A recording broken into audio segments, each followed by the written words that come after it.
Bismillahir Rahmanir Rahim. Assalamun alaikum. And welcome to another episode of Suhoor Bites, where we take a few moments each morning to reflect on the wisdom of the Qur'an. In these blessed moments before dawn, as we nourish our bodies for the day of fasting ahead, let us also feed our souls with the light of divine guidance. Each day, we will reflect on a verse from the Qur'an, drawing inspiration and lessons to carry with us throughout the day. Let's begin with the verse 59. Bismillahir Rahmanir Rahim. Bala قد جاءتك آياتي فكذبت بها واستكبرت وكنت من الكافرين. Yes, indeed, my verses and my signs came to you, but you denied them, and you were arrogant, and you are among the disbelievers. This verse is a divine response to those who, on the day of resurrection, will claim that they would have been righteous if only Allah had guided them. It's crucial to understand that this exchange happens in the context of the afterlife, when the reality of our choices become clear. The Quran presents three statements that the disbelievers will make on that day. First, they will express deep regret for their negligence during their worldly lives. Second, they will claim that they would have been among the righteous if only Allah had guided them. Third, they will desperately wish to return to the earthly life for a second chance to do good. Allah's response specifically addresses the second claim, exposing the falsehood of their excuses and highlighting the accountability of each individual for their choices. Allah subhanahu wa ta'ala's reply is direct and powerful. He reminds them that guidance did indeed come to them in various forms. This guidance was manifested through divine scriptures and contained clear instructions and wisdom. It also conveyed through the messengers of God who explained and exemplified the divine teachings. Furthermore, signs of Allah subhanahu wa ta'ala's existence and power were evident in the universe around them and within their own selves. It is as if Allah subhanahu wa ta'ala is responding to the claims by saying, yes, indeed, my signs did come to you, but you denied them, you were arrogant, and you were among the disbelievers. Your claim that if guidance had reached you, you would have been among the righteous. What is divine guidance? Is it anything other than the heavenly scriptures, the messengers of God, His signs, His truthful indications in the horizons and within yourselves? You heard with your ears and you saw with your eyes all of these signs. What was your reaction to them other than denial, arrogance, and disbelief? The verse points out three critical failures of those who rejected this guidance.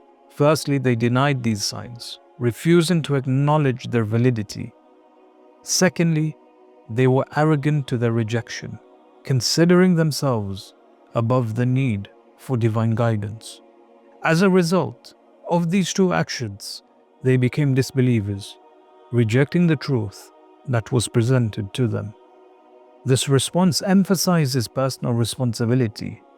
The guidance was provided in abundance, but they chose to turn away from it, letting their arrogance and denial lead them astray.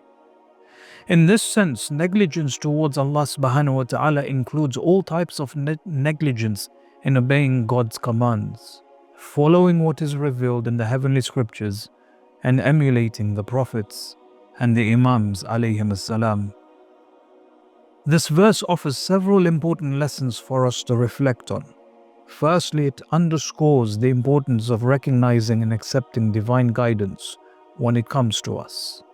We must be attentive to the signs around us and within us and open our hearts to the truth.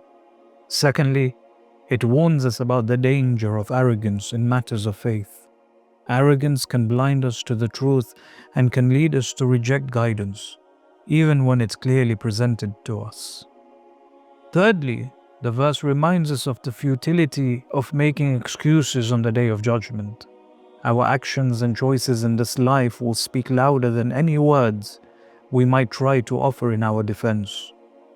Lastly, it highlights the significance of following divinely appointed leaders, as it is exemplified within the Shiite theology. This includes recognizing and following the guidance of the Imams from the Ahlul Bayt alayhim as-salam. This verse serves as a powerful reminder that our choices in this life have a profound consequence in the hereafter. We're encouraged to be humble, open to guidance, and sincere in our pursuit of truth. As we reflect on this verse, let's ask ourselves, are we recognizing the signs and the guidance of Allah subhanahu wa ta'ala which He has sent towards us? Are we following the path of the righteous leaders? Let's strive to be amongst those who humbly accept divine guidance and act upon it, so that we may be successful in this life and the next.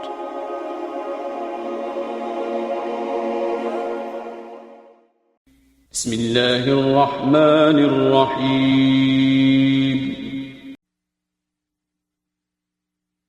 أو تقول حين ترى العذاب لو أن لي كرة فأكون من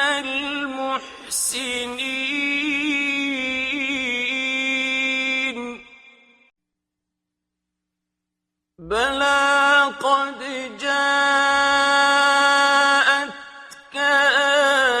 آياتي فكذبت بها واستكبرت وكنت من الكافرين ويوم القيامة ترى الذين كذبوا على الله وجوههم مسودة